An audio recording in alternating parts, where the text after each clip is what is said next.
What about instances where it's more isolated? So, for example, a gunshot wound. Yes. How do you then prevent that cycle? Absolutely different. So, great question.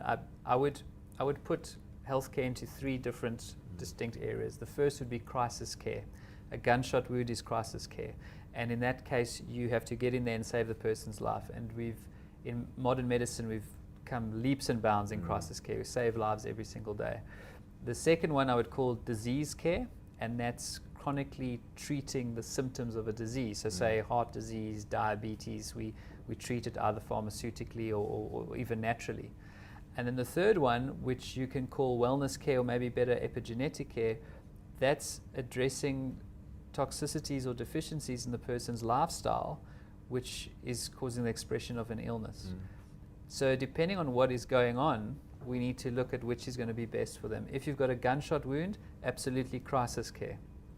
If you've got chronic stomach cramps for the last 10 years and all sinister medical diagnoses have been ruled out, then crisis care is probably not the best option, because a drug or a surgery may struggle to help the person with that. Then you might have to look either at disease care or epigenetic care. So we require all three, I believe.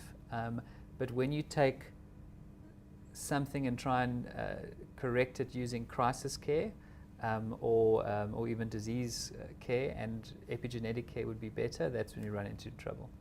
But what are the reasons for the overprescription of painkillers, etc., in South Africa? I'm not really sure what the reason is. I mean, I think at the core it might be that the philosophy of traditional healthcare is about getting rid of symptoms rather than improving health. So if your goal is to get rid of a symptom, a painkiller is the obvious choice. It's quick, it's cheap, and it will get rid of the symptom. Unfortunately, in the vast majority of cases, it doesn't improve health, because the pain is not caused by a deficiency in painkillers.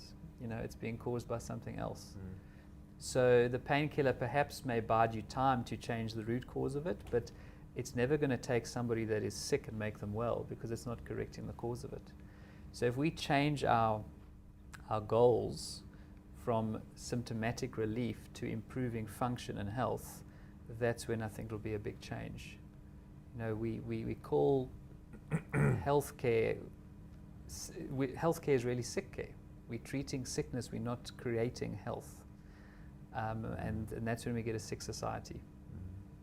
What about mental health? I mean, it's also quite easy to get, benzodiazepines from your pharmacist or your doctor to treat anxiety, but that again is just treating a symptom and not a cause, and those are also very addictive. They're very addictive. There's risks, and luckily you can't get everything over the counter. That'd be much worse. But it does seem though, sorry, Robert, easier in South Africa to get those kind of medications over the counter than other countries. Absolutely, I think how are they regulated? I mean, it should be regulated quite strictly, but I'm sure the more developed countries like in the US, it's probably more difficult than here. There's probably more loopholes here. So. Yeah, it's a tough one.